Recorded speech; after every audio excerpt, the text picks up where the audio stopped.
Boa tarde, empreendedores, boa tarde, trabalhador. Estamos dando início ao programa Educação e Trabalho, iniciativa da Fortaleza FM, da Câmara Municipal de Fortaleza, na gestão do vereador Salmito Filho. Quer ser um empreendedor? Vamos saber a trajetória. A palavra impossível, expulse do dicionário.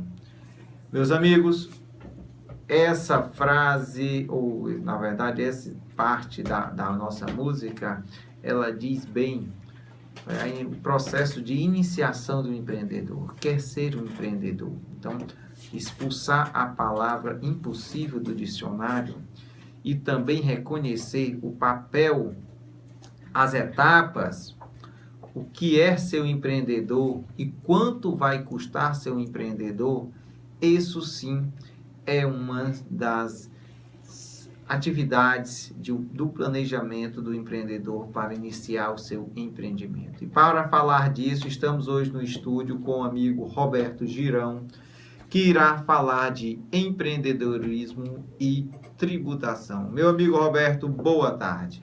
Boa tarde, meu amigo Tauser. Prazer estar novamente aqui com você nesse programa tão bem estruturado que traz todos esses benefícios para os nossos cidadãos de Fortaleza.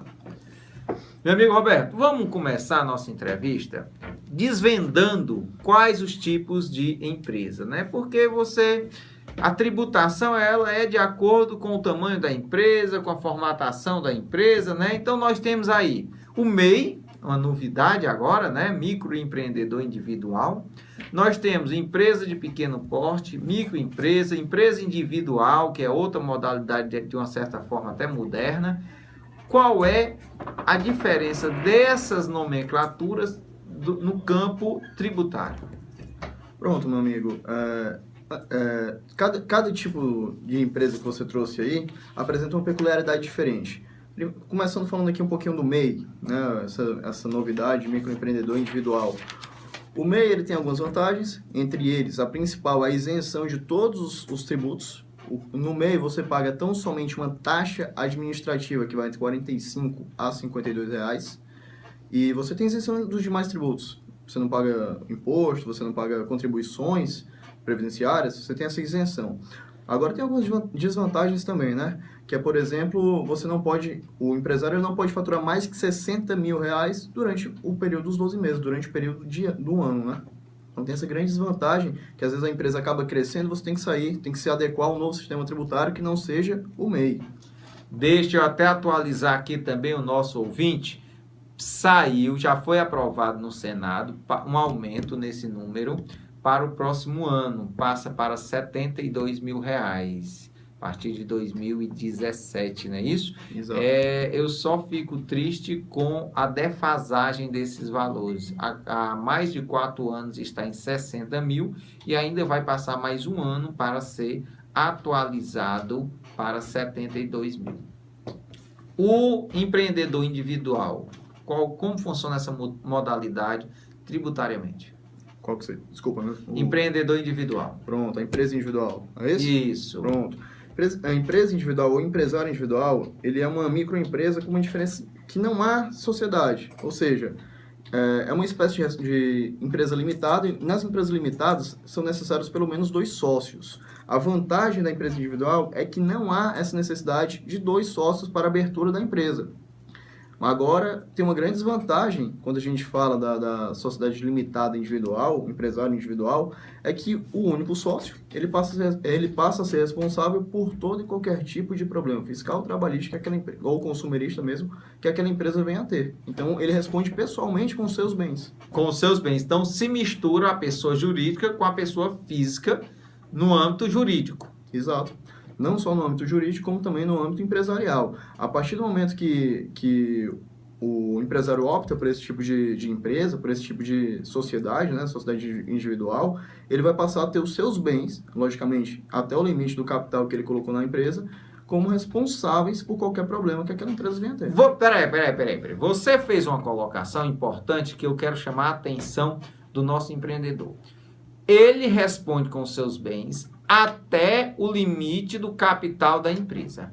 Eu abri uma empresa com um capital de 10 mil reais, só que eu estou devendo 30. os meus bens só pagam até 10 mil, meu amigo Roberto? Como é que funciona isso? Quando você abre uma empresa de responsabilidade limitada, seja a microempresa, seja a empresa de pequeno porte, ou seja a própria empresa individual, é necessário que no ato da abertura você integralize o capital. O que seria integralizar o capital? Você vai dizer quanto que a sua empresa tem de capital e você tem que integralizar esse capital, seja com valores ou seja com bens. A partir do momento que você faz isso, você sendo um empresário individual, a sua responsabilidade vai até o limite daquele capital, dos seus bens próprios, lógicos, vai até o limite daquele capital integralizado. Se eu fizer compra, estiver devendo acima desse valor, o credor perde o dinheiro? Não é que o credor perde o dinheiro, é porque nessa situação específica, o credor vai ter de buscar os bens da empresa, além o teu bem pessoal, ele só responde até o valor daquele limite. Já para a empresa, não, a empresa responde o restante. Agora, tem uma exceção primordial para isso, que é a parte fiscal. O Estado, a administração pública, ele não quer saber se você integralizou só uma parte, se você integralizou tudo, ou quanto que é o capital da tua empresa. Você, como gestor, como sócio daquela empresa, responde integralmente, independente do tipo de empresa que você tenha. Opa, mas mesmo o percentual, se eu só sou dono de 10%, eu respondo por 10% da dívida ou respondo por toda a dívida? Tributariamente falando? Tributariamente falando. Responde por toda a dívida. Tributariamente eu respondo por toda a dívida. E juridicamente, sem ser tributário, eu respondo por toda ou... Pelo capital integralizado da sua empresa. Então eu posso ser arquimilionário. Se eu só tenho 10% da empresa, eu arco com 10% da dívida e capital integrado. Perfeito. Maravilha. Isso é bom esclarecer, porque tem algumas pessoas aí, inclusive, já eu entendo até de má fé, imaginando o seguinte: eu vou abrir uma empresa e só faço o que eu quiser fazer, eu só pago até esse limite aqui e acabou. Acho que não funciona bem assim não. E aí te digo outra coisa, né, o professor Roberto? Se aquele montante, se o credor provar que você confundiu pessoa física com pessoa jurídica, ele como é que chama juridicamente? Como é que é? Descaracteriza a pessoa jurídica e entra na pessoa física independente do valor, não é isso? É a chamada desconsideração da personalidade jurídica. Porque o que ocorre, meu amigo Tauser? Alguns empresários, algumas pessoas de má fé, na verdade, elas constituem empresas somente para proteger o seu patrimônio, certo? Então, para evitar essa sonegação aos direitos dos credores, eles confundem o patrimônio da pessoa física com a pessoa jurídica para uma forma de proteger o seu patrimônio. E aí veio essa figura da desconsideração da personalidade jurídica para que evite que os credores eles acabem sendo lesados por essa espécie de fraude. E, na verdade, isso até acontece muito com quem não tem entendimento do que é isso, né? É aquele cara que pega o dinheiro, bota na conta pessoal o dinheiro da empresa, compra um carro para andar, compra um carro com cheque da empresa e bota no nome pessoa física dele. É inocente até ao fazer isso. Amanhã, qualquer credor pode entrar nos bens pessoais dele, porque descaracterizar é fácil, porque vai comprovar que ele pegou um cheque da empresa e pagou um carro que botou no nome da pessoa física dele. Só basta isso. Isso. Para descaracterizar a pessoa jurídica, não é isso? Um mero extrato bancário, o credor tendo acesso a um mero extrato bancário que confunda o que a pessoa física recebe com o que a empresa recebe já caracteriza essa... E só precisa uma descaracterização que morre a pessoa jurídica. A não ser que o empresário ele consiga provar um erro de desconhecimento que, do ponto de vista jurídico, isso é muito difícil, bastaria uma dessas situações. Maravilha, maravilha. Isso é importante, que nós já batemos várias vezes na tecla aqui, que eu acho que é fundamental para que o empreendimento dê certo, para que o empreendedor dê certo, é que ele entenda as funções da pessoa física e da pessoa jurídica, que ele separe bem isso. Vários convidados nossos, entrevistados, já orientaram nesse sentido, para que as pessoas não confundam pessoa física com pessoa jurídica, o CNPJ com o CPF, não confundam, né? O empresário tem, o dono do negócio tem um prolabore, que é o salário do empresário. Chegou o fim do mês, vai lá na conta da empresa que o seu contador sabe quanto é que você recebe de salário, tira aquele seu salário, assina um recibo contábil, mesmo você sendo o dono, e deposita aquilo na sua conta pessoa física. E aí você vai viver na sua casa com aquele dinheiro que você botou na conta pessoa física. Compra o carro, compra o que você quiser com aquele dinheiro. Claro. Mas o que tem na conta da pessoa jurídica é pessoa jurídica. Isso aí, inclusive, meu amigo professor Tauser, é o chamado rendimento societário, chamado juridicamente falado de rendimento societário. E aí tem até uma informação importante, um ponto de vista importante sobre isso, é que quando o empresário ele paga os seus tributos sobre a empresa e ele retira aquele valor para a sua pessoa física em seguida, esse rendimento ele não é tributado 2 vezes. Não é tributado, porque ele já pagou. Isso aí eu já digo que aí já é o lucro, né? Isso. Você teve o seu prolabore, depois, ao final do exercício contábil, teve um lucro, a empresa, aí você pode, empresário, botar na sua conta pessoa física o lucro da empresa. Então, existem 2 formas do empresário ganhar dinheiro na empresa. Uma, prolabore, como qualquer trabalhador, e o outro é tirando o lucro da empresa. Aí ele já pagou todos os impostos, ele não paga imposto de renda desse lucro. Mas, meu amigo professor Roberto, vamos lá, vamos orientar aqui o nosso ouvinte. Eu tenho um microempreendedor individual, ele não paga impostos, né? Tá tudo aí numa taxa de R$ 45 a R$ 52, né? Perfeito. Mensal. Empresa de pequeno porte, ou não é isso? Qual é a tributação da empresa de pequeno porte? Geralmente as microempresas e as empresas de pequeno porte, microempresa só para a gente diferenciar aqui, é aquele que tem um faturamento anual igual ou inferior a 240 mil. Empresa de pequeno porte é aquele que tem um faturamento bruto anual superior a 240 mil e inferior a 2 milhões e 400. Então, só para a gente diferenciar as duas aí, geralmente esses 2 tipos de empresas eles se adequam ao Simples Nacional, que é um regime de tributação unificado, mais fácil para o empresário, que ele vai conseguir pagar todos os seus tributos em uma única guia, a guia do Simples Nacional. Exato. Quanto é que está a guia do Simples hoje? Depende do tipo de atividade que aquele empresário se enquadra e depende do faturamento que aquela empresa tem. Mas pode chegar até, hoje em dia, em média, 14% do faturamento daquele empresário. Lembrando, faturamento, e aqui a gente vai incluir tudo que ele receber. Esquece, não se tira as despesas no tipo de tributação do Simples Nacional. Maravilha. Vamos fazer aqui, hoje, uma grande confusão, é como se faz a tributação em restaurantes, lojas de automóvel. Por quê? Porque não tem como a Receita, os órgãos, né, a Receita Federal, a Cefaz, imaginar qual o faturamento ali. Ninguém tira nota fiscal de toda a refeição no restaurante, de toda a mesa. Então, como é que funciona essa tributação, meu amigo? Hoje em dia, a Receita Federal, a Cefaz, a Cefim, ela se utiliza de mecanismos eletrônicos cada vez mais trazidos aí à sociedade empresarial para que eles possam fiscalizar de forma mais tranquila, sem, inclusive, precisar se deslocar para a empresa. Então, o que eles fazem? Eles têm todo um controle, isso é responsabilidade do empresário, do seu contador, dos seus empregados, deixar bem claro.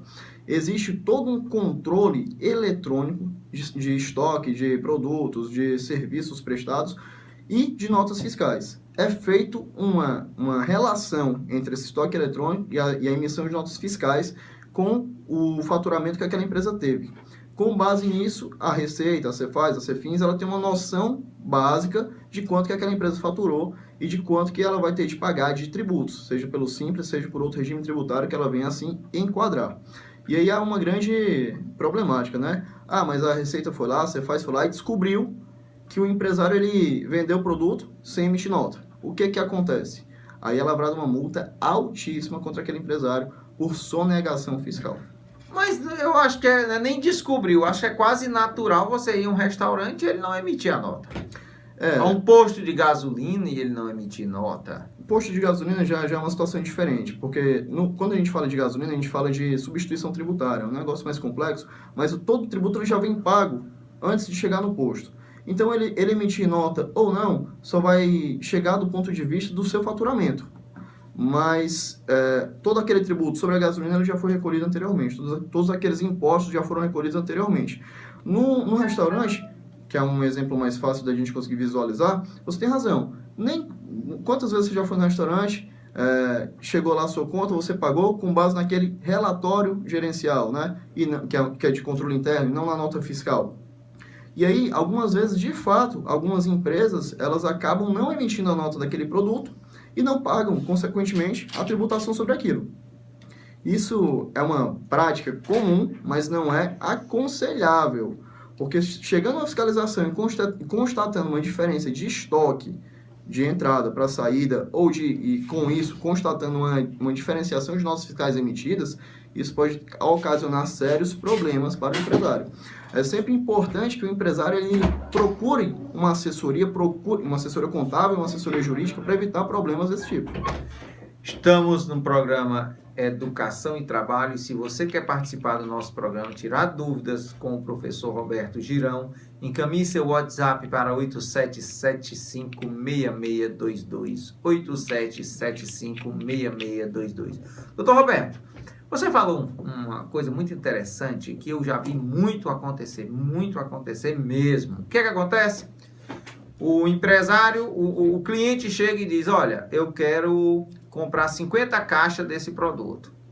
Aí, o empresário, quando comprou a caixa, ele para economizar, para não pagar imposto, aquela de que não vou tirar nota, ele tem 200 caixas dentro de casa, no estoque dele, mas só 30 caixas está no estoque. No estoque da empresa. No estoque da empresa. Mas ele tem lá dentro, fisicamente, ele tem 200. Por quê? 170 ele comprou sem nota, achando que ia comprar mais barato. Aí, uma cliente chega e diz, eu quero 50 caixas, me dê a nota fiscal. E ele vende, porque ele não tem essa informação contábil de quanto é o estoque contábil dele. Ele sabe quanto é o estoque físico, mas não sabe quanto é o estoque contábil dele. O que é que acontece? Ele emite uma nota de 50 caixas, só que na verdade ele está vendendo o que ele não tem. Como é que funciona isso, meu amigo? Isso aí, inclusive, é automático, certo? Isso aí, inclusive, é automático. Quando ele for emitir a nota fiscal e essa nota fiscal for ser escriturada, vai haver uma divergência de estoque, de venda com compra, né? Logicamente, se ele tem 30 caixas, como é que ele está vendendo 50? Então, vai haver uma divergência e automaticamente a Receita já vai emitir um alerta quanto a essa venda. Sofrendo uma fiscalização, certamente, e aí é quase certeza que esse empresário ele vai ter um auto de infração lavrado por essa conduta. E aí, inclusive, ele está confundindo mais uma vez, né, a figura do empresário com a figura da sua figura física, já que ele tem um estoque na sua própria casa, na sua residência e não na empresa. Na verdade, a vida hoje, até da mesma forma que a Receita facilita a sua fiscalização, né, a vida do empreendedor, do empresário também é facilitada, porque em anos atrás, onde não tinha isso, você emitir só ia descobrir depois. Sim. Que você tinha vendido que você não tinha. Né? Era, sem dúvida, um problema seríssimo. Mas, meu amigo Roberto, vamos lá. Então, nós temos o microempreendedor individual, o empreendedor individual, né? O empreendedor de pequeno porte. Em taxação, hoje nós temos o simples e o super simples. Eu acho que são figuras mais simpáticas ao empreendedor, né? O simples e o super simples. Geram em torno de quanto esses impostos? De 8 a 14, do simples, né? Não. Isso. Simples de 8 a 14. No super simples a gente pode até ter 4%. Por exemplo, as sociedades de advogados, né, elas são tributadas com base em 4%. Algumas atividades específicas, elas têm esse benefício. Opa, Mara, então, algumas atividades autônomas, é isso? São chamadas atividades intelectuais, né? Intelectuais. Então, são 4%, é isso? Tributado com base em 4% do faturamento. Agora, vale a pena a gente comentar uma coisa, meu amigo professor Tauser, que por mais que o simples ele tenha esse benefício, essa facilidade para o empresário, nem sempre ele é o melhor regime tributário. Se tu tens muita despesa, na tua empresa, se tu tens muita despesa, o simples ele não vai ser muito aconselhável para você, não. Isso aí, então, você tem que ver com o seu contador para você fazer uma comparação entre o que você compra, ou o que você... as suas despesas administrativas, funcionário e outras, em relação ao teu faturamento. Porque, na verdade, é lucro. Lucro é a diferença entre o gasto e a receita. Dependendo do que for, você pode até mesmo com o simples ou o super simples, você pode estar perdendo dinheiro, pagando mais do que eu devia, não é isso? Com certeza. Eu conheci um caso emblemático de uma rede de hotelaria que eles estavam dentro do limite da taxa do simples, eles aderiram a esse regime. O problema é que as despesas deles eram quase tão altas quanto a sua receita, o seu faturamento. E no simples eles estavam perdendo dinheiro. Exatamente. Professor Alberto, eu vou aproveitar aqui a sua presença e aí desvendar o que a gente tem visto aqui muito constantemente, nossos municípios vizinhos, discutindo a tributação desses municípios, principalmente o ISS. E o que é que acontece? Uma empresa vai, monta um escritório aqui vizinho, no município vizinho, no Aquiraz, no Eusébio, com o ISS de 3%, e fica vendendo, negociando em Fortaleza. Como é que funciona isso, meu amigo Roberto? Bom, primeiramente vamos só comentar um pouquinho o que é o ISS, né? É um imposto específico sobre o serviço prestado, então ele não incide sobre a mercadoria, sobre a circulação de mercadoria, para isso a gente tem um outro imposto específico. O ISS ele incide tão somente sobre o serviço. Como você bem trouxe, alguns municípios têm essa tributação menor que a nossa capital. O problema é que o ISS, que é trazido pela Lei Complementar 116 de 2003, ele tem uma espécie de tributação diferente. Dependendo do tipo de serviço que você presta, você pode ser tributado ou no local onde a sua empresa tem a sede, ou no local onde você está prestando o serviço. Para que você consiga saber onde que você vai pagar isso, basta ver o anexo da Lei Complementar 116 de 2003, que lá vai ter toda essa discriminação. Quanto que você vai pagar onde você tem a sede? Por favor, repita qual é a lei. Lei Complementar 116 de 2003. Você consegue achar facilmente 116 de 2013, né? 2003. 3, certo. Você consegue achar facilmente na internet, deixando bem claro aí para os nossos ouvintes.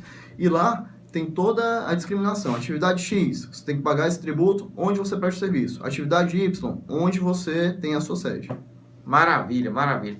Eu lembro bem, quando eu saí em 2012, candidato a vereador, uma das minhas propostas era fazer o mesmo que os municípios fazem na região metropolitana, eu queria fazer nos bairros. Por quê? Ora, eu tô aqui no bairro ali, o Curió, que é vizinho ali do Aquiraz, ali do Eusébio. Por que eu vou deixar uma empresa se instalar no Eusébio, podendo deixá-la no Curió, gerando emprego e renda no Curió? Dou a mesma facilidade para ela ficar no Curió. Desde que ela gere emprego no Curió, que ela se instale no Curió, porque senão ela vai andar 2 passos, vai para outro município, gera emprego em outro município. E quem é que arrecada nesse outro município? O outro município. O outro município é pouco, 2%, 3%, mas é melhor do que nada. Com certeza. E ela fica dentro do nosso município, dentro de Fortaleza, gerando emprego para Fortaleza, gerando receita para Fortaleza. Então, essa era uma de minhas propostas, né? E se Deus quiser, ainda vou conseguir implantar aí com outros candidatos, se Deus quiser. Inclusive, estou torcendo por você nessa situação. Não, pela situação, porque pela candidatura não serei candidato, já tá decidido. Nem posso, se eu fosse candidato, não poderia estar aqui. São 16 horas e 23 minutos. Estamos aqui. Meu amigo Hélio Malveira, levanta e anda. Era um cômodo incômodo.